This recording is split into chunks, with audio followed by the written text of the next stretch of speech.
Welcome to Next One's Network, and shout out to all my ones. We're back again with another episode of Status Symbol, and we have someone that you probably don't know about, but that's what we do at Next Ones. We give players and basketball creatives more opportunities and a platform to be seen, tell their story, and this is a name you need to know. Imagine playing college basketball, regardless of any level, and averaging around 33 points a game. And I'm just gonna let that sink in right there. Was it Player of the Year, CCC Player of the Year, all-time Gordon College leading scorer, over 2,000 points, All-American, and again, not a lot of people know your name. How would you describe yourself, and what do you have to say to those that are getting to know you on this episode?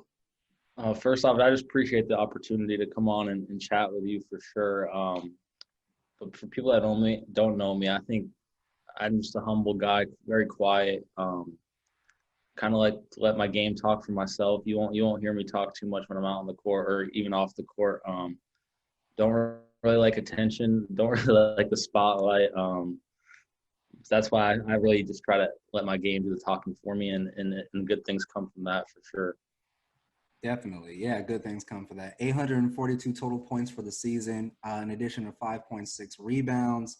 Man, how did this come about? My first question is, how did you land at Gordon College? The crazy thing is out by the my senior season in high school, like by the time senior season rolled around, there's only two schools still recruiting me, and it was just two Division III schools. My junior year, like that's the big AAU type like live period. A lot of like D2 schools out in the area were reaching out to my AAU coaches, like, hey, is he 6'4"? Like, hey, you can really score the ball, you can really shoot, but is he 6'4"? And I'm like, I'm 6'2" on a good day. Like I do not fit that mold for you. And then there's a lot of schools that just saw me as a spot up shooter. Which I mean is great. I can fit a lot of roles on a lot of teams, but Gordon definitely saw me as more, and I think that built a lot of confidence in me from the first visit. The head coach at Gordon told me that I could be one of the best players to ever play there, and I believed him. I bought into that, and I definitely wanted to go somewhere where I was wanted for sure. Awesome, man. I love that response, and I guess that's a lesson learned too. A lot of guys get stuck up on the level of play of like D1 or even D2, and kind of got to go where you're going to get better and your coach believes in you. And obviously you're the end result of believing in yourself, and obviously, like you said, buying in. So let's take it all the way back to the beginning, man. Where are you from? I'm from a small town called Acushnet, Massachusetts. Any of you that know geography, it's right near Cape Cod, Massachusetts, which is kind of like a destination for the summertime. About like an hour outside the city of Boston. Born and raised there, I've lived there my whole life. Just a huge New England guy. Not really feeling it with the Celtics right now, but it's okay. It's okay. Yeah, that was my next question, man. So you're obviously a huge Boston Celtics fan. Have you had a chance to, talk to anybody within the franchise, or have they recruited you at all? So I get to play. I play pickup in the city in the summer times. A good friend of mine, KJ Baptiste, he's now a grad assistant at Penn State, but he hosts some pro runs in the summertime. Marcus Smart comes. His cousin, Trey Davis, who plays for the Red Claws. Carson Edwards pulled up last year. A bunch of D1 guys, D2 guys, a lot of overseas pros. And I was the only Division III guy. So it's just a great opportunity for me to kind of network myself. Danny Ainge's son comes to play, a couple of the assistant coaches. So just great networking opportunity, great basketball opportunity all around. It's just nice. A city like Boston, I feel like we're kind of close-knit. Like we kind of try to take care of each other. We all just come together in the off seasons and when we're home, and it's a great opportunity. Yeah, definitely get to play NBA talent. Has Marcus Smart guarded you? What's been the biggest challenge playing with that type of level of guys? Is for me, it's more mental than physical. I think so. Last summer was the first summer that we did it, and it was kind of like I walk into the gym and I see everyone else that's there, and I see all the D1 gear and all the NBA gear that these guys are wearing, and it's like all right, I'm gonna go put myself in the corner and just kind of like try not to mess up. Yeah. And that like doesn't allow you to grow in a lot of areas. So this summer, like I came in the mindset like I earned to be in this gym. Like they lace up their shoes the same way I do, and I just this summer was a huge difference maker. Just playing against guys like Bruce Brown, who plays for the Pistons, Shabazz Napier's back in town, Terrence Mann's back in town, Pat Connaughton's back in town. Like there's a lot of pros from Boston, and it's just like it's funny. Like the other day or 2 weeks ago, I walked in the gym and Terrence Clark from who goes Kentucky and Bruce Brown like, bro, how many points you score in college? And it's like, I didn't even know you knew me. Like, I'm just trying to hear, like, trying to get some run in. So it's Yeah. been really cool to see the growth and where it's come for sure. Yeah, man. For someone who doesn't like attention, all those buckets is definitely gonna get you attention, man. No Let's one get wants to get on a highlight reel on Instagram or Twitter because an unknown guy is lining them up. But like you said, your game does all the talking. It's one Google search. It just takes one Google search to know that. And luckily Mhm. enough, you search Eric Demers on Google, you see a 42-point performance by next ones. And I remember watching that, and one, I was like, all right, who is this kid? Two, unlimited range, confidence, and just a fluid jumper, man. And I love the high release. Obviously, when you got it going, you're letting it hang, letting people know what's going on. But one thing I did notice is you do always playing with pace, man. Seems like you're always going at your speed. You're shooting at your pace, and I think that's why the end result is consistent a lot of the time. So, what would you credit to staying patient and not letting the defense speed you up, even if you're garnering all that attention? I'm from Boston, so I grew up a big Celtics fan. So I watched Paul Pierce a lot growing up. That's just like my generation. When they were really bad, and then they became really good when they won a championship. But just I'm not athletic, like I'm not quick, I'm not that, but just like I just saw how he was like, because he's not that athletic, so he would just pick his spots, play like the mental game with them, just using the other people you have around you on the court to your advantage. You have four other people out there setting you screens, moving out the ball. It's a game within the game, and I think I learned at a pretty young age how to play that pretty well. Because I am only 6'2" and pretty slow, and I still get it done somehow. Yeah, man.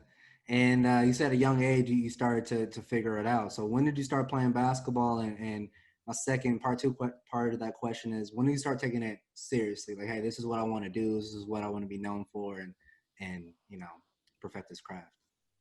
I mean, as far back as I can remember, I've been playing basketball from probably age 4 in the little YMCA leagues where they got those short baskets and stuff like that.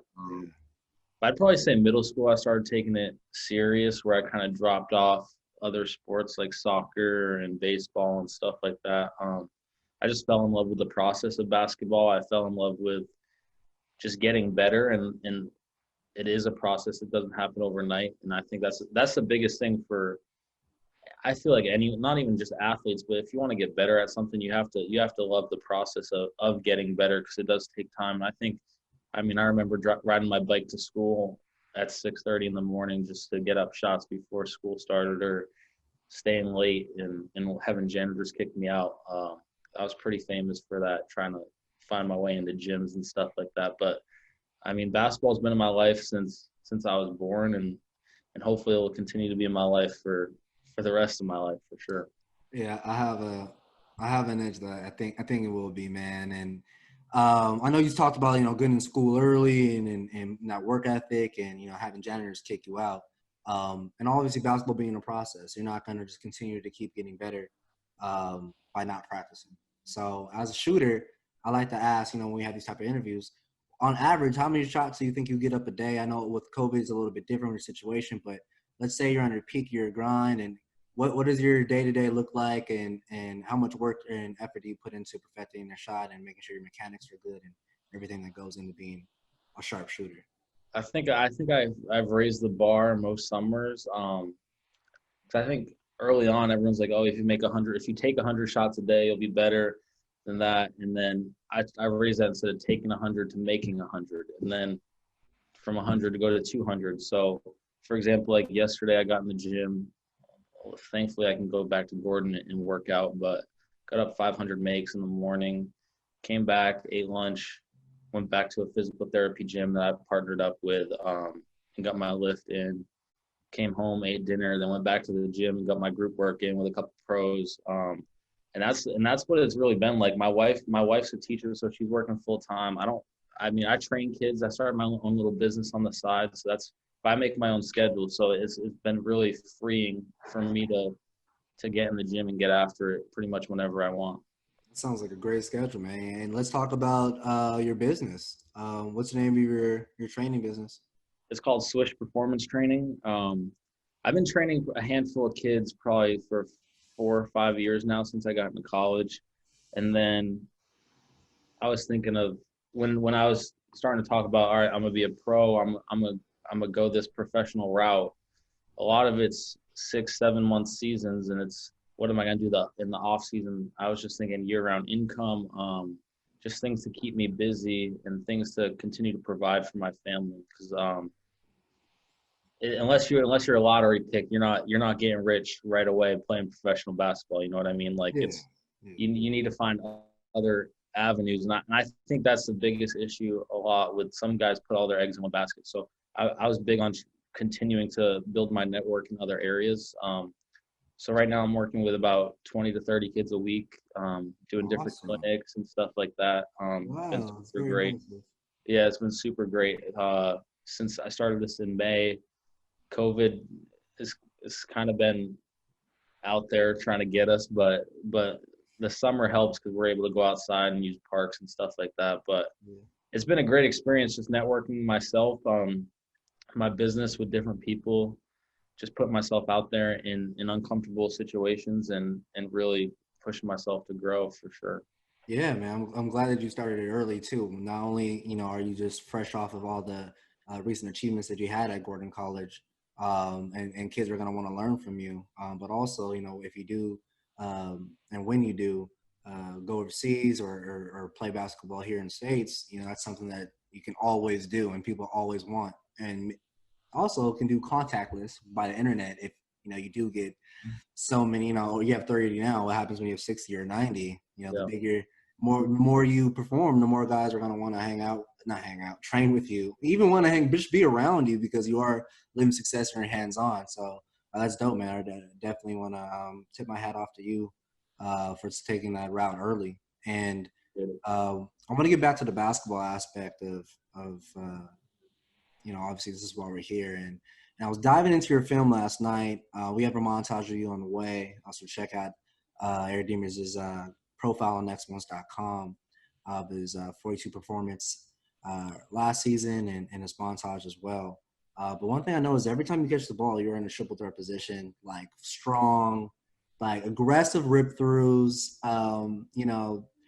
It just, I don't know. It just, for being kind of a little bit of an old school type of player, and you mentioning Paul Pierce and, that being who you looked up, the teams you looked up to as you're growing, like I guess the question I'm trying to get out of this is like, what do you make it a point to do it so much? And do you use it as like a defense mechanism because you do say you're not athletic, or is it just like how you hoop?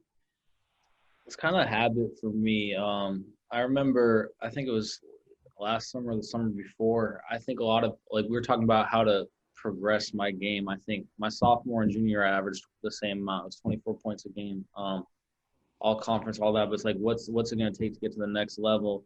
And I think a lot of players, they think, all right, let me try to average 10 more points, 5 more rebounds. It's like, if you think about it, like my goal going into this year was to take 4 more free throws a game and make 1 extra shot. So if that's an extra 3, and that's 7 points right there. Like, it's really not, it's not about becoming a totally different player. It's just those little things, they add up quickly. So for me is getting in triple threat and getting like my hips squared and stuff like that. Is a lot of people like to fall off on their shot and stuff like that. But for me, my mindset is if I stay in every single one of my shots, that's the difference in my mind, shooting 40% and 38%. Well, over the course of the season, could be anywhere from 30 to 50 total points. So it's just building those habits to like I try to fall into those habits so I don't fall out of them. And just being consistent with that. But that's my reasoning, personal reasoning for doing what I do out on the court. That's awesome answer, man. I didn't even think of it like that. As a high volume scorer and shooter, are you consciously, thinking about how many points you score per quarter, or are you just playing the game as it comes? I really try to play the game as it comes. Sometimes like someone in the crowd or like one of my friends will be on the sideline saying you got this many points or you need this many points to break this record, but I mean I chose to play basketball because it's a team game, and at the end of the day I just want to be known as a winner. And when you do win, things take care of itself. If we are winning games, I probably am scoring points. But I try not to stay. I try to stay out of that as much as I can. But I will admit it definitely becomes difficult, especially with the way social media is nowadays, and things like that for sure. There you go, guys like us hyping you up. Like, you score 40, like we're gonna try to find it ASAP. And then you mentioned that obviously you're a trainer too. So does that translate over to your personal game as well? Like if you are, maybe fading on your shot or not holding up your follow through or things like that, can you coach yourself on the fly, or do you just watch tape and be like, okay, I need to correct that next time? Or you're able to just be, kind of feel it and keep it moving, make the correction and make shots, keep it going? It's finding a healthy balance, I think, for me. I mean, my dad was a high school coach growing up. He coached me a little bit at AAU. Just being around the game, I feel like I have a wealth of knowledge of the game of basketball, but at the same time, you don't want to overthink what you're doing out there, because I don't want to be hesitant and I don't want to think about one certain mechanic too much. So I try to play the game pretty freely, like mentally and physically when I'm out there, and just kind of let things happen. But there's definitely, like any other sport, you can make mid-game adjustments, and I try to. But I try to think through it as little as possible. I just try to make little hiccups like disappear in the process. Got it, man. Got it. So I know you just said only a few schools were recruiting you in the process, but who specifically got you to Gordon College? I'd probably say, I mean, the head coach, the assistant coach. The assistant coach was at almost all my high school games, taking the time. Like, and a lot of people, like, when college coaches go to recruit, like, they'll usually like find a spot, they'll sit, watch the game. But like, they were finding my family. They would sit with my family during the game, super personable. And that made a huge impact on my decision, 100%. The other school that was still recruiting me technically, head coach never seen me play in person. The assistant coach that was recruiting me, come to find out, was at another school the next year. So I would have gone into a school where I would have been kind of like left alone. The coach that recruited me wouldn't have been there. So fortunately enough, I ended up at Gordon, and it's been a great experience for me. Yeah, you had a privilege to play for an NBA coach. Former NBA player, and Coach Todd Murphy. He played for the Clippers, Warriors, along other teams. I saw on Wikipedia they dropped like 25 plus on the Lakers, and being a SoCal guy. I'm from Long Beach. He's from Long Beach. I was like, oh, we have an eye for talent. Clearly, there are us Long Beach guys, man. Cool. What's the biggest lesson you learned from playing for an former NBA player turned coach? I would say just like the year-round work ethic and the grind that it takes to be a professional. I felt comfortable approaching him pretty early on in my college career, saying I want to be a pro. And he even said it, like, you're kind of the first guy I've coached at least at the Division III level that's approached me this early on. Because I mean, there are a handful of Division III guys that do play professionally overseas and whatnot. But just being open and honest and transparent in our relationship, and being able to communicate that I have bigger goals than most guys on this team, and he was able to kind of push me in the right directions from his own experience, was definitely helpful. Yeah, man, that's awesome to have the coach definitely in your corner, and you to recognize what you want earlier in your career, and him to help you get there. And I noticed in an article that you had in your Instagram bio, and I read it, and I thought it was an interesting story. So I read that one Christmas, your mom gave you a FIBA ball. Yep. What year is that? Was that your junior year? Yeah, that was my junior year. What did that make you? How did that make you feel? I mean, I knew it was coming because I asked for it. But it definitely. I mean, I ask for a basketball every Christmas. It's nothing new. Okay, got you. But it was definitely cool to get a pro ball and start mentally thinking and preparing to be a professional. And then the part two of that question is when you got the NBA ball the following season, was that more confirmation of like, okay, uh, overseas is an option, but also now, I'm doing so well that I could stay here and potentially play. Especially when you look at guys like Duncan Robinson, a guy that we support a lot is Dalton Thomas from Point Loma. He played D2 last year. He now plays for the Austin Spurs, and I think he's on his roster for San Antonio Spurs for a little bit, and shooting translates obviously. So was that like a bigger motivation for you to be like, all right, let me turn up a little bit more? Or was it just like, thanks, mom, I already asked for this. Let's. I mean, I think I've always had the mindset where I was kind of on cruise control, but I was on that path where I'm still working towards it, and I was just all right. I got a new basketball. Like let's get to work. But I think I've always been on that trajectory of just working towards that goal of being a pro. Definitely playing in America has definitely become more realistic in the last few months for me, which is super, super cool, and I'm super grateful for it. Yeah, that's great, man. So I know you spoke on your coach being in your corner and things like that. And I noticed that one year you got hurt. Do you mind speaking on that story and what happened and what you were doing in the offseason to get better? Yeah, so I actually broke my hand in practice. It was a 5 a.m. practice. We weren't supposed to practice that day. We were supposed to practice at night, but coach had something in the afternoon, so we changed practice last minute. And we were in some drill, and I was mad at myself, and I hit the floor, and I ended up breaking my hand. Good thing is I'm really competitive, so that I was just really aggravated. But at the flip side of it, it probably wasn't the smartest decision to hit the floor. But I mean, Self-inflicted. but it's definitely was a blessing in disguise for me because I was able to gain that extra year of eligibility, and if I was graduating from a Division III school averaging 24 points a game compared to scoring 2,600 points, averaging 30 something points a game, being in Sports Illustrated like that opened a lot of more avenues for me. So it was definitely a blessing in disguise for sure. Yeah, 100%, man. And you said all those accolades and achievements that you have, but personally, what does success um, look like to you? I mean, my goal in basketball and in life in general is just finding my potential. If I find my potential, I can walk away from it without regret.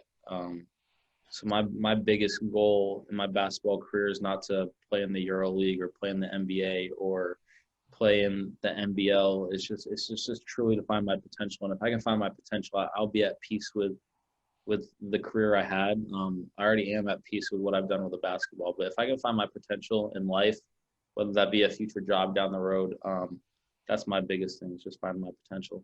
This is one I definitely wanted to ask you when I was looking at the footage as well. When did you first experience? When did you experience your first double team, and then triple team? Because I saw that personally on a D1 level. But when did you first experience that extra attention? We got to throw multiple guys on them, box and one. The Probably guys. middle school. Probably just because I've always been able to shoot the ball. So especially like at the younger stages, it's like if you can put the ball in the basket, that's a huge plus at the because not everyone can at such a young age. So I think just I mean I never was a great ball handler or anything, but I was always been a great shooter. So I think just being able to be that threat of putting the basketball in the hoop definitely drew more defensive attention. And with defense attention and more bodies comes a little bit more talking too. And I know you're a quiet and humble guy, but what's probably the funniest or uh, craziest thing you've heard from some trash talkers, from guys that are trying to defend you or guys on the bench or a crowd or something like that? Um, I think this year it wasn't anything crazy, but I think it was funny to me is a guy came up to me and I think I had like 30 with like 15 minutes left to go in the game.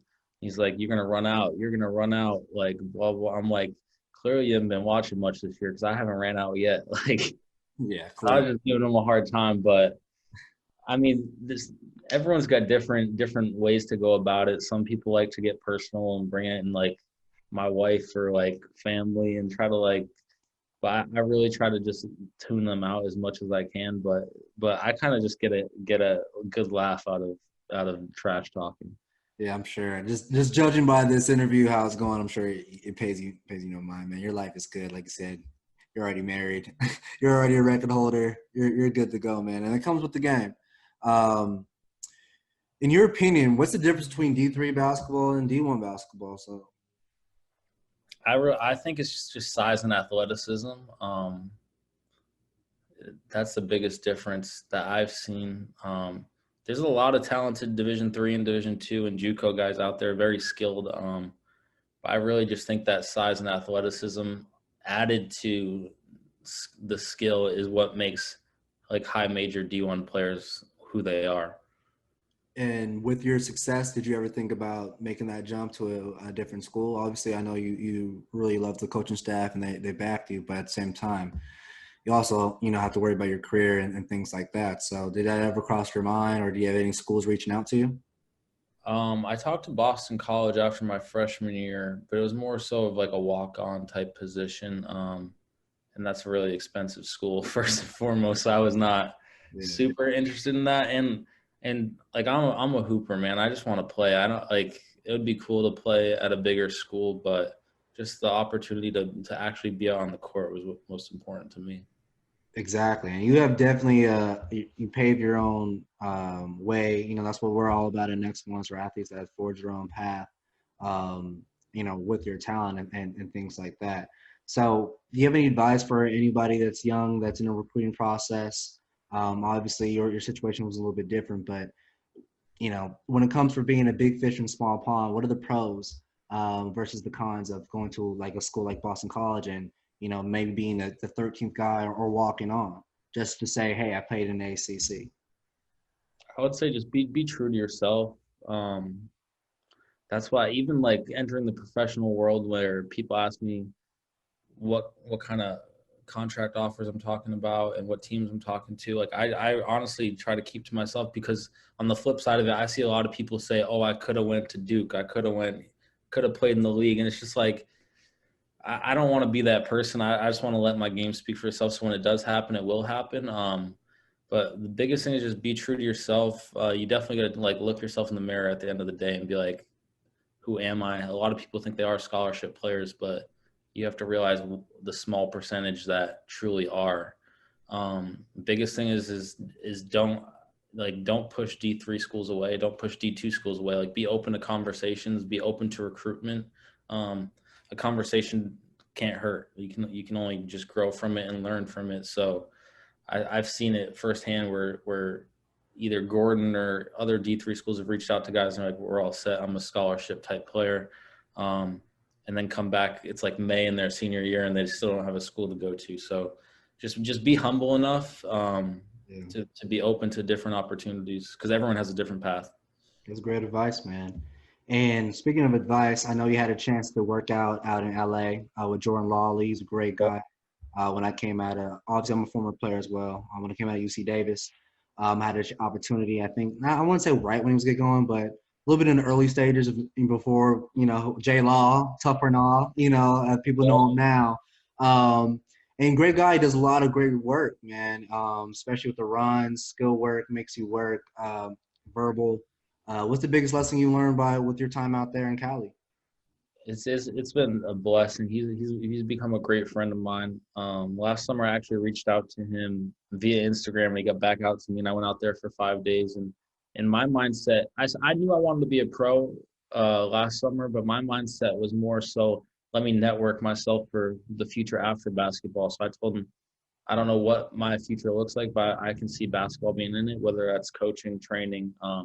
So he was super great to me. I was hands-on in a lot of his NBA workouts, and I got to work out with the overseas and college guys while I was there and just kind of built a relationship from there. Fast forward now to March. This past March, I went back out there. I was actually out in LA when COVID like truly hit, when everything NBA Oh, got you were out canceled. here, huh? Yeah, everything was canceled. Dang. And I was out here. That's some but crazy stuff. but he's the one that networked me with my agent now, who was his agent when he played. Awesome. So it's a small world. Just a great friendship that came from Instagram. Hey, the power of social media, man, and scalability of the internet, and that's how we were able to find you and put out highlights and connect with other people and build out careers. And I know you mentioned right now you share the same or you had the same agent as J Law.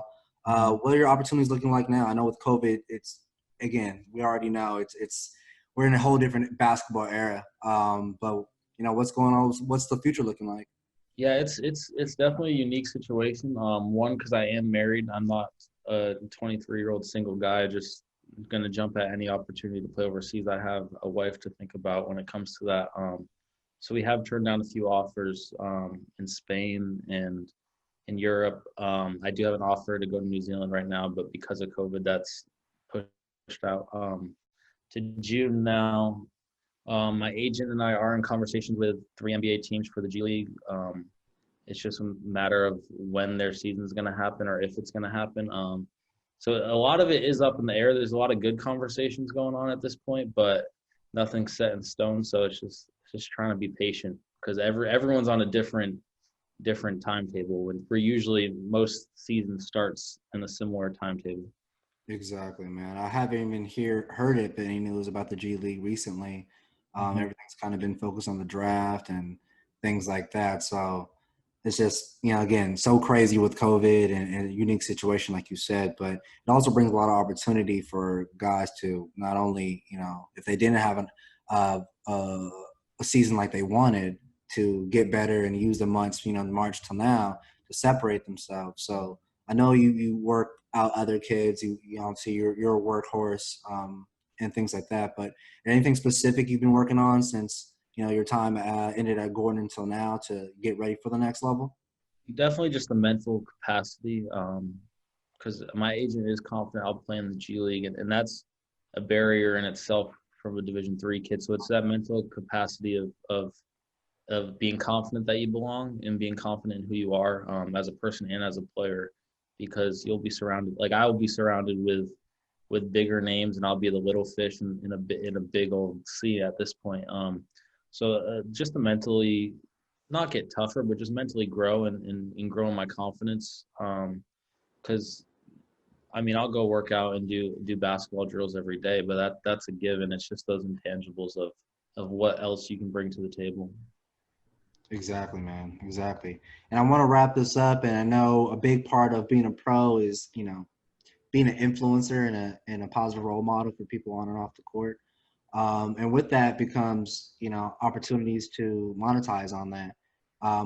So I noticed on your Instagram that you collaborated with Finish Line to announce. Oh, that was just a joke. That was just a joke. Me and my teammate did that as a joke.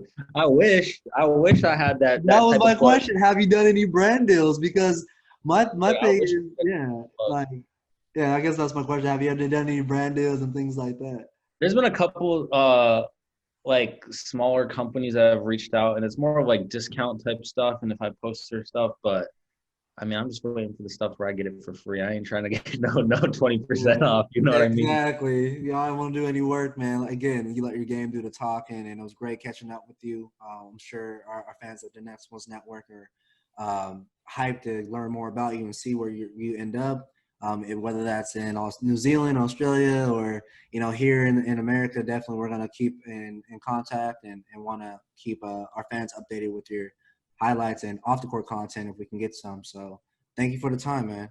No, absolutely. I appreciate the opportunity. It's been great.